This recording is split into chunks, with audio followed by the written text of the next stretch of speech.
Hello everyone, patching into today's second video. So we're doing GWV Sunday Round-Up for today's second video. It's going to be your Sunday afternoon eclectic mix of this map. We're going to look at things like solar activity, sea surface temperature, anomalies, Arctic oscillation, North Atlantic oscillation, and weather next week, 10 days and beyond. At the end of the video, we'll bring you up to date with all of the latest developments stratosphere-wise in terms of a potential for fairly significant stratospheric warming as we go into February. We'll see what the GFS is forecasting on its latest run, which is updating as we're speaking.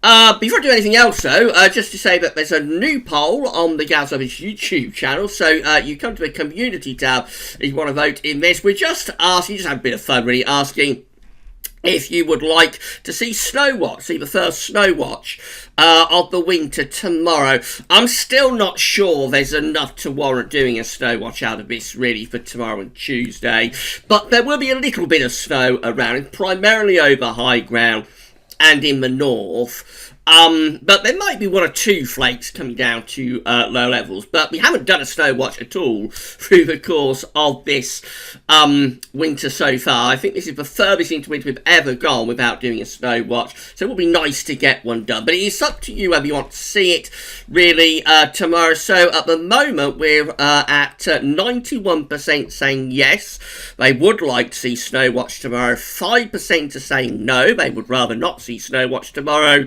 And 5% are saying they were hoping we'd go the whole winter without a snow watch, which would be quite unusual. I don't think we've ever done that before. But I suppose it would make the winter memorable in that respect. Anyway, very clear majority, 91% want to see so far a snow watch tomorrow. Have a think about it and vote in that poll. If enough people want to see Snowwatch tomorrow, then I will do that as the first video up tomorrow. But remember, we are only really talking about high ground and in the north, in the usual places, with just maybe a few sleety flakes coming down to lower levels in the south, in some of the heaviest showers probably. But if you want to see Snowwatch tomorrow, then I will do the first Snowwatch of the winter for you tomorrow. Next thing is some pictures that were sent through in December. So I'm very, very late with these. Sorry to anybody who's sent pictures through to us in December, and I'm very late showing those. I got poorly during December, and then we had Christmas, and so many things been going on with the weather. I just haven't got round to showing these, but I thought, yes, we would show them today. So the first picture, these are for floods, of course, back in the exceptionally wet start to winter that we had. So the first picture is Callum Evans showing floods in Hale, Cornwall. Proper floody road there. Looks like they had a real deluge back before Christmas. And there's Hale High Street again underwater. Looks like poor old Boots there was flooded out in Hale down in Cornwall. Those from Callum Evans. This one is from Liam Kenwood showing Maidstone floods. It looks like there was some pretty big flooding down there in Maidstone during December. These again before Christmas. There's again a park looking completely and totally flooded out down there in Maidstone, and yeah, you can see that the river was really up down there in Maidstone in Kent during December 2019. That one sent through by, or those sent through by Liam Kenwood. So thank you to Callum and to Liam for sending those through.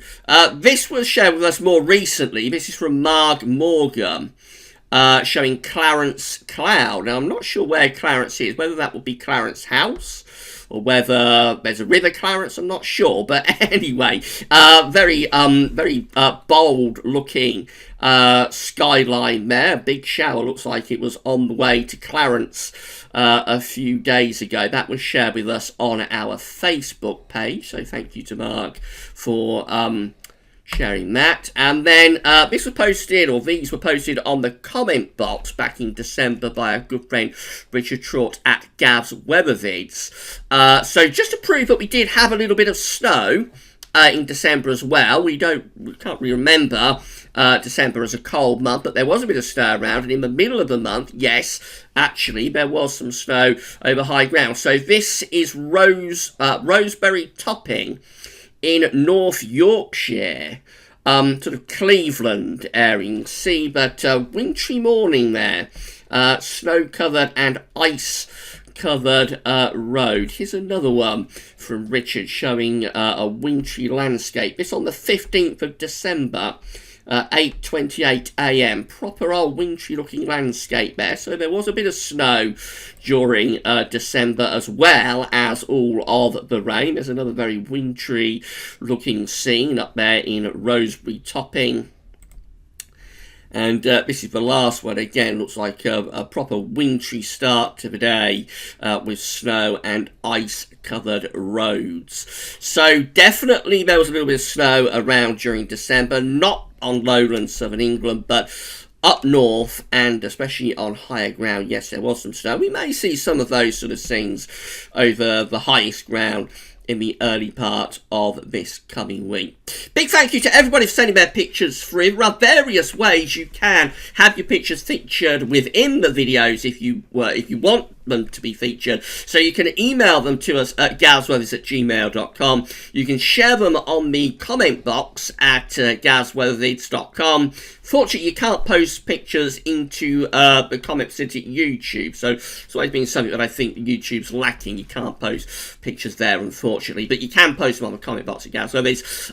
You can also share them with us on our Facebook and also Twitter pages, and we're always happy to feature your pictures in videos when we get the chance. And I can get a little bit delayed and late with featuring those pictures, but when possible I will show them. So a big thank you to everybody for sharing their pictures, and sorry for the delay in showing these in the videos.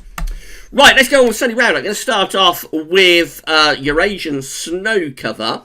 So we now have complete snow cover across most of Russia. So just this very, very far sort of northwestern tip of Russia is still a bit snow-free, but generally the snow line has pushed onto the Russian-Europe border.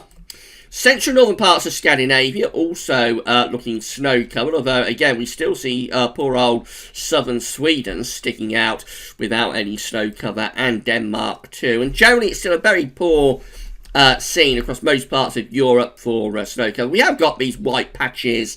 They're primarily over high ground, mountainous regions, and that sort of thing, but they're really for like the middle of winter, for the middle of or latter part of January, that looks fairly poor, I have to say, for snow cover across most parts of Europe, because it's been, of course, such a very mild season so far. I think also southern parts of Finland, just about make it out actually. Some parts of Finland are lacking a little bit of snow cover as well, as are these sort of Baltic Sea areas. All these areas here, really, you would expect snow cover at this point, and through here as well. You would expect most of those areas to be snow covered at this point in the winter. So, disappointing winter continues for snow cover across most parts of Europe.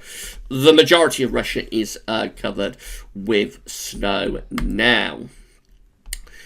So this is solar activity. This episode disc is looking on our side of this today from solarham.net.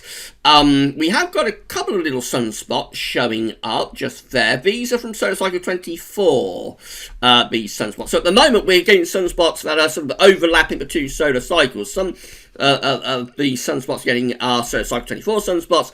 Some of the sunspots we're getting are solar cycle 25 sunspots. Generally, the solar cycle 25 sunspots will be like in the lower part of the solar disk, whereas the solar cycle 24 sunspots will tend to be in the middle of the solar disk, kind of in the equator, if you like. You think these are like the poles, kind of the sun, and this would be like the centre of the sun, like the equator So so cycle 24, the old sunspots will be in this sort of area just here. The newer sunspots for the new solar cycle are going to be kind of in that area.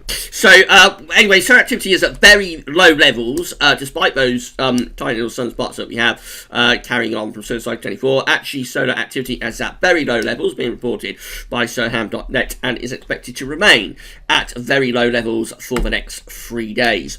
This is the GWV Solar Activity Tracker, updated to today, 26th of January, by our good friend James Acril. So, the coloured lines, the orange line is depicting each individual day's worth of sunspots. You see, we are going through a slightly more active period of sunspots at the moment, actually. We've been in this sort of a little bit more active period since the end of December. That's like end of December just there.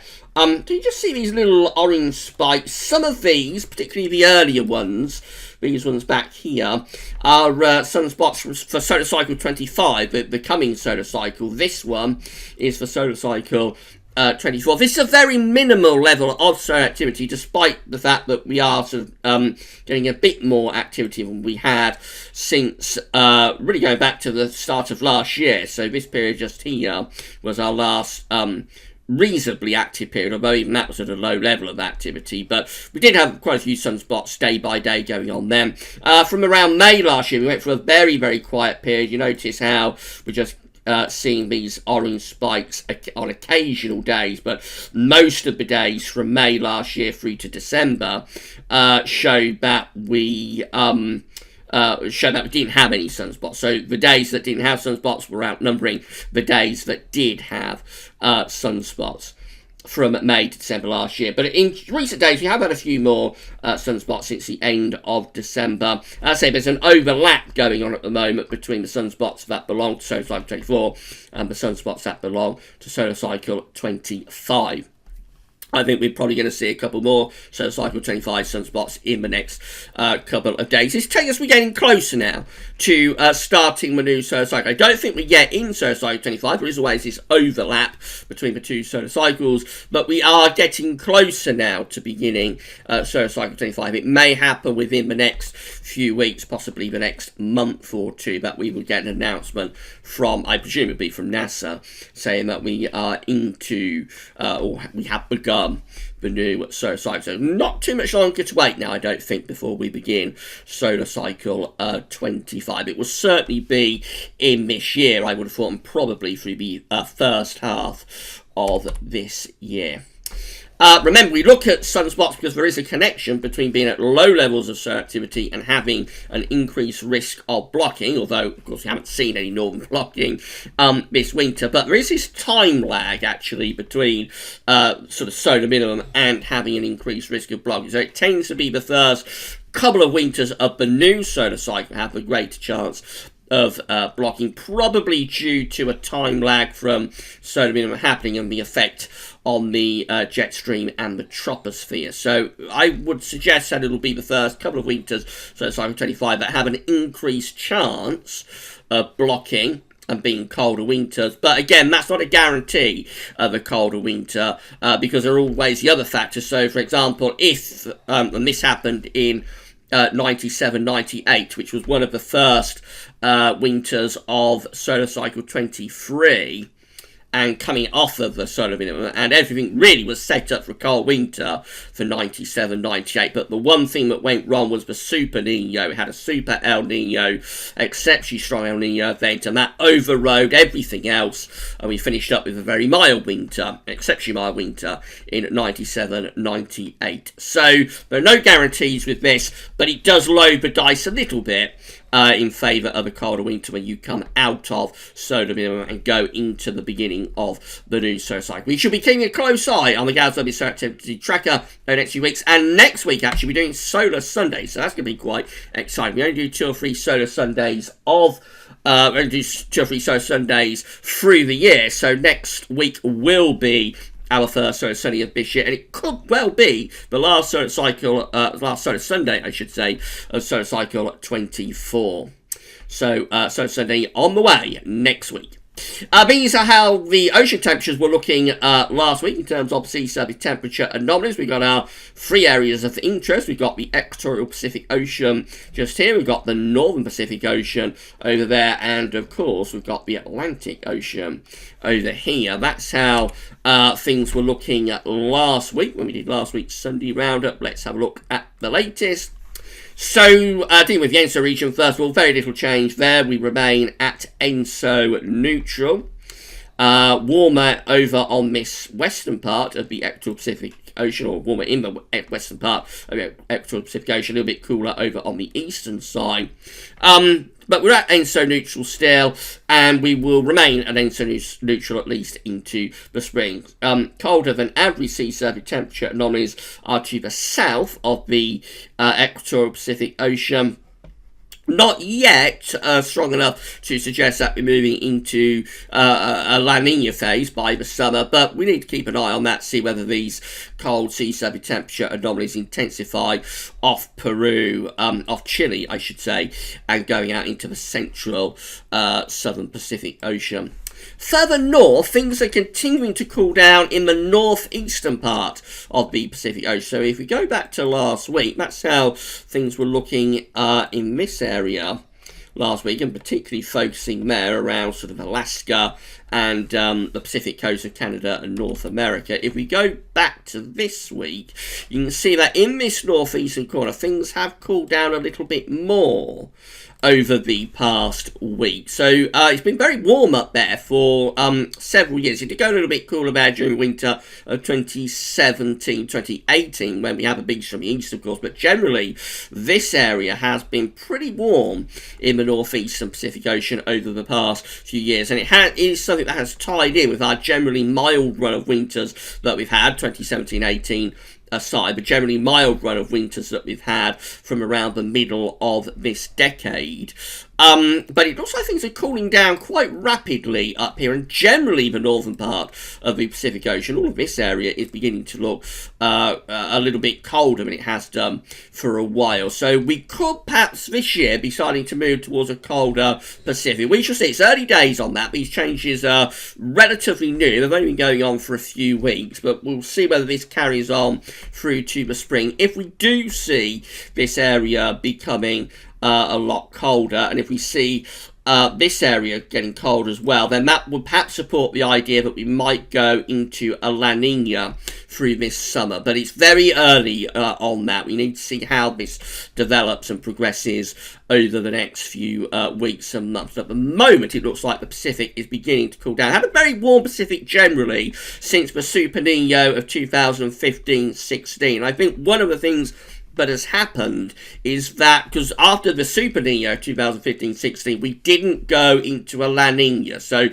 typically after an El Nino, you will swing the other way into a La Nina. So El Nino, La Nina, kind of like the cyclical warming and cooling of the oceans and of the planet, really. It's like turning the thermostat up when we go into an El Nino, and then turning the thermostat back down when we go into a La Nina. Of course, with the Super Nino, we turned the thermostat up a lot during 2015-16.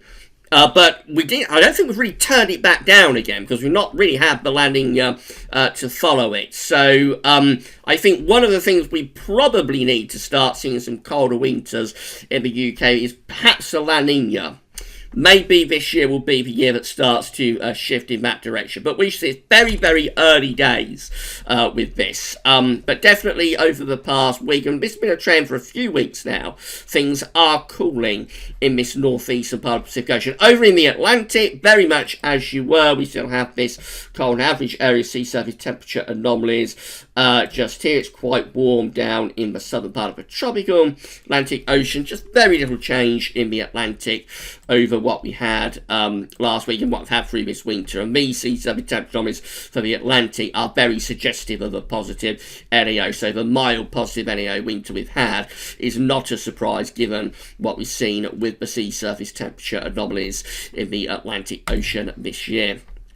This is the Southern Oscillation Index, so this is an index that's reflecting the atmospheric state down there in the Southern Pacific Ocean. So when the SOI is in its positive phase, the atmosphere will be reflective of El Nino. When the SOI is in its negative phase, the atmosphere will be reflective of La Nina. To get these events, be they either La Nina or El Nino, you really need the ocean, the sea surface temperature anomalies and the subsurface temperature anomalies in the ocean to couple up with the atmosphere, and then you can start to generate El Nino and La Nina type events. We're at ENSO neutral and have been through this winter, so we've been exchanging sort of positivity and negativity of the SOI, if you see what I mean. So for January, I mean, the 1st of January comes out at -7, 2nd of January comes out at -17, 3rd of January comes out at -7. Again, these are sort of numbers that are telling us that the atmosphere on those days was kind of reflective of El Nino.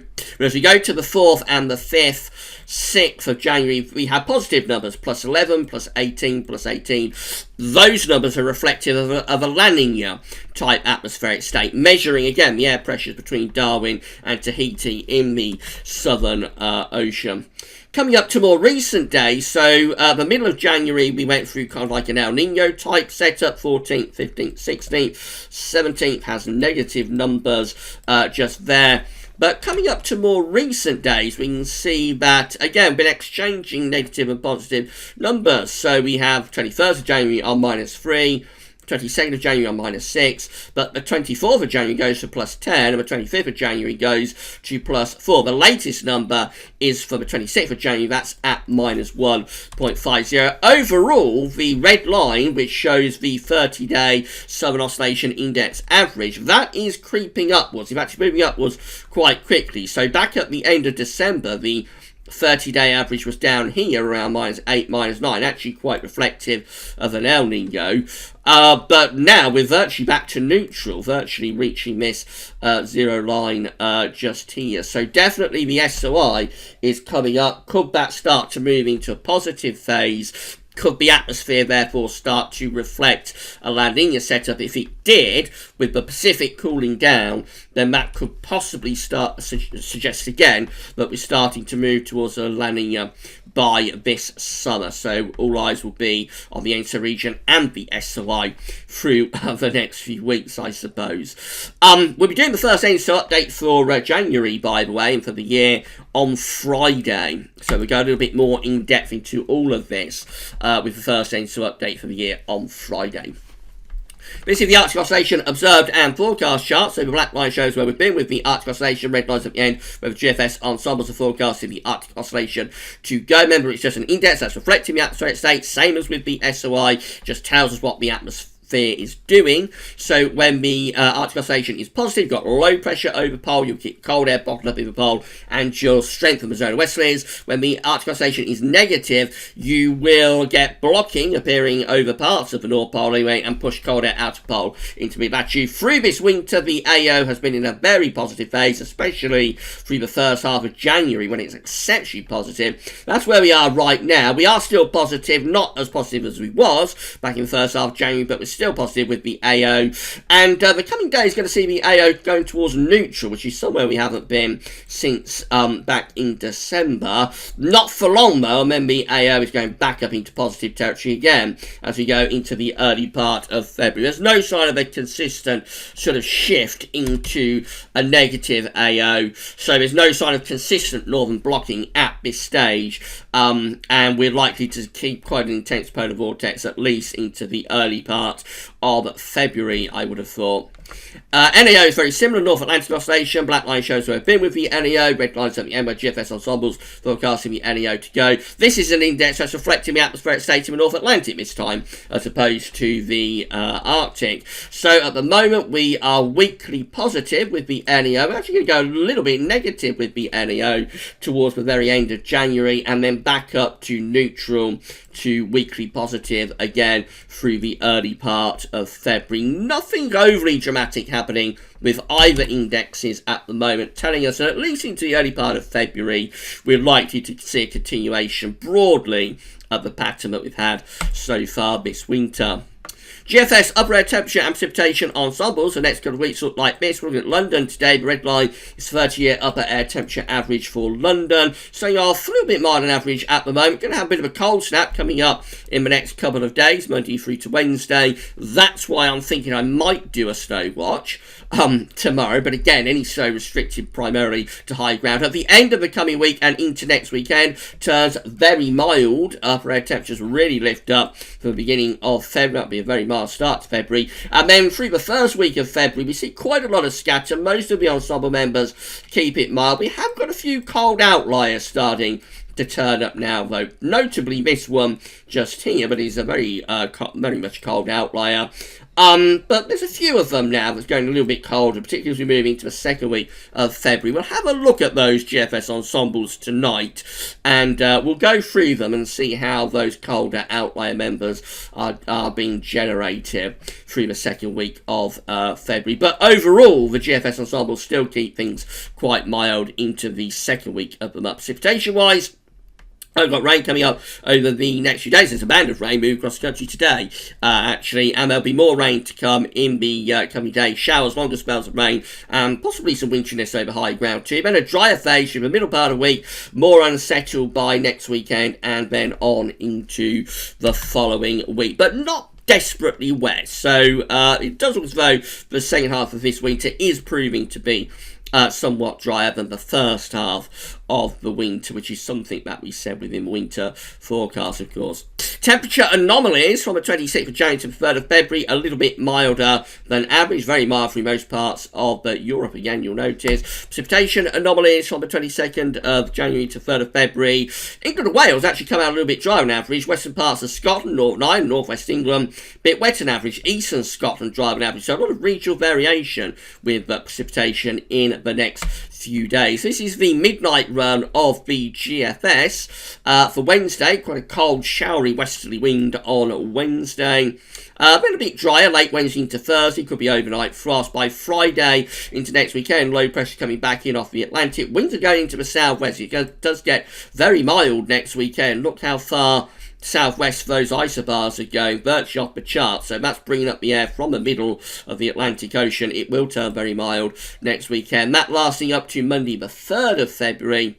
But as we move up towards day 10, we start to bring in more of a westerly, so that'll be a bit cooler. Still reasonably mild, I suppose, but a little bit cooler than that long fetch southwesterly. Lots of high pressure to our southwest. We'll probably keep much of the south mainly dry. Does look much more unsettled up in the north. And going into more extended range, that's how we look with the midnight run of the GFS still quite unsettled. There's been a delay on the 6 o'clock run of the GFS updating, so we've got to move over to Metro West Central. We've got to move over to Metro Seal for the 6 o'clock GFS run, the latest. Been updating as we've been speaking. Again, starting off where we are right now, quite cold, showery west-northwesterly winds. Then towards the end of this week and next weekend, we start to draw up those much milder winds from the southwest. And then heading up towards day 10, that's how we're looking. So high pressure then builds just out to our west. So it starts to settle down as we move to, and perhaps a little bit beyond day 10. A bit colder there as well, winds in from the northwest. And then that high pressure sticks around as we go towards the end of the first week of February before low pressure begins to drive in back in from the Atlantic through the second week of February. That's as far as we go to the 11th of February, looking generally quite mild and westerly up to that point. This is the GM, so again rather cold and showery. Rather cold and showery for Wednesday. A little bit drier Wednesday into Thursday. Could be some frost. And then here come the southwesterlies at the end of the week and into next weekend. Becoming very mild over the weekend. Up to day 10. That's how we look. So for the south, reasonable amount of dry weather. More unsettled up to the north. Looks like we're trying to go into rather cold and northwesterly there by day 10 with the GM. ECMWF looks like that. Again, it's rather cold and showery for the middle part of the week. And then into the weekend, here come those southwesterlies again over weekend and into the early part of next week. Day 10, that's how we look. So Also trying to pull in some slightly colder air from the northwest with high pressure beginning to build out to west. I think around day 10, around the 5th of February, we're trying to turn things a bit colder, but we've got this very deep low just here off Newfoundland, and so any ridge that tries to push northwards is probably just going to get flattened off by that next low pressure coming in from off the Atlantic. This is the precipitation forecast based on that ECM run. A band of rain moving across the country today. Quite wet weather spreading across the country today. Wintry showers into the northwest tomorrow. It looks more dramatic than it is. There won't be that much snow around, but there will be wintry showers in the north and the west tomorrow. Maybe a longer spell of rain in the south late Monday into Tuesday. A little bit of that might turn wintry over high ground of like North Wales and North Midlands. Tuesday, wintry showers in the north and the west. And then into Wednesday, things start to turn a bit quieter. Could be some quite heavy rain and hill snow across Scotland on Wednesday, perhaps. And then here comes those milder southwesterly winds with more rain pushing up from the southwest as we go towards the end of this week and into next weekend. Things become a lot milder, but still rain piling in from the west at times. And still cold enough, a little bit of snow on Northern Hills as well. Let's have a look at day 10. So things going a little bit dry, then showers mostly up there in the north. These are the options on the table within the ECM ensembles today for day 10, which is the 5th of February. Have 20 members of the ECM ensembles looking quite unsettled. Low pressure over the country. A ridge pulling out into the middle of the Atlantic, so not only unsettled, but also quite cool with those. Then we have 16 with low pressure sort of to our north, high pressure to our south. So a little bit changeable, a little bit showery, and relatively mild with those 16. That includes the control and the operational run. And then 15 with a ridge of high pressure to the west, low pressure to the east. They're probably the coldest option as winds will be coming down from the north. In 2 weeks' time, these are the options that we've got within the ECM ensembles. This gets us to the 10th of February. 12 members of the ECM ensembles with low pressure to the north, high pressure is to the south, and they're bringing in mild westerly winds. 10 with a ridge of high pressure over the top of the country. That's going to be the driest option, or one of the drier options, I would have thought. Maybe frosty with those. 9 with high pressure just a little bit to the north, bringing a bit of an easterly flow with those. 8 with a bit of a Scandinavian high, a little bit more of an easterly flow. That's going to be quite a cold option. 7 with a trough, shallow trough over the country. That's quite cool and unsettled. And 5 with high pressure out to the west of the country and winds coming in from the north. So a lot of options on the table as we go through towards the second week of February, and some of them could deliver quite cold conditions, certainly from frost anyway. CFSV2, 500 millibar heights breaking down into weekly periods looking like this. First week takes from 26th of January to 1st of February. Coming week is unsettled, low pressure in off the Atlantic, winds from the west. So we're going to have another unsettled week to come. Week 2 is the 2nd to the 8th of February, a ridge building from the southwest, low pressure drifting northwards. That's a bit drier and also potentially quite mild, potentially even very mild. There. Then we go through to week 3, which is the 9th to the 15th February. High pressure pulls out into the middle of the Atlantic. Winds going northwest, southeast with jet stream. So that could be turning a little bit more unsettled and a bit colder as well, perhaps. And then week 4 is the 16th to the 22nd of February with low pressure in off the Atlantic, bringing in westerly winds, and that's back to unsettled and probably relatively mild conditions as well. February itself, with CFS being forecast like this. Unsettled month. This is the 700 millibar high anomaly for February from the CFS-V2, and looks unsettled. Lots of low pressure driving in from off the Atlantic. It's going, CFS is still going for a significantly milder than average February, and it's also going for a significantly wetter than average February as well. One of the things we have been keeping an eye on is what's happening in the stratosphere, so that's where we'll finish off this Sunday roundup. Latest 6 o'clock run of the GFS in terms of the temperature forecast for 10 HPA over North Pole is looking like this. The blue colours where we've got the cold temperatures at 10 HPA over the pole. Have had very, very cold stratospheric temperatures over the Arctic and the North Pole through this winter so far, and for the next few days that goes on too. But later towards the end of the month into start of February, we do get quite a significant warming of the stratosphere taking place over Siberia, with these yellow and orange colours just there. Quite a significant warming of the stratosphere taking place. Then, and as we go into the more extended range with this 6 o'clock GFS run, let's see what it does. So it starts to move that, if we can start to push this on, maybe we can't.